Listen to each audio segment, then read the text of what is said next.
গতকাল চলে এসেছিলাম 3টের সময় এসএসকেএম হসপিটালে, আর এখানে ওয়েট করছিলাম। তারপরে চলে এসেছিলো আমার মাসি।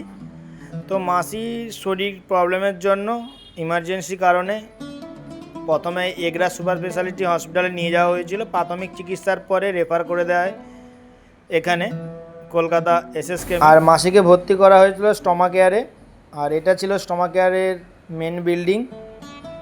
তো পরে ডক্টররা সমস্ত কিছু দেখার পরে রিপোর্ট করার পরে ডিসিশান হয় ইমার্জেন্সিতেই ওটি করতে হবে। তারপরে ওটিতে ঢুকিয়েছিল 7:30 থেকে 11টা পর্যন্ত আমরা অপেক্ষা করেছিলাম। আমার মতো অনেকেই এইভাবে অপেক্ষা করছে, পরিজনরা আত্মীয়রা ভর্তি আছে তাই।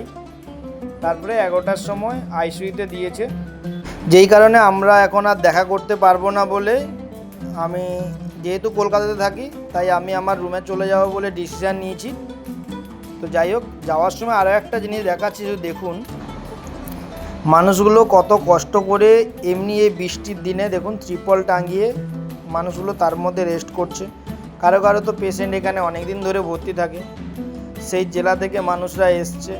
কত কষ্টের জীবন মানুষের। যাই হোক, সবাই ভালো থাকবেন, সুস্থ থাকবেন। কথা হচ্ছে পরের ভিডিওতে।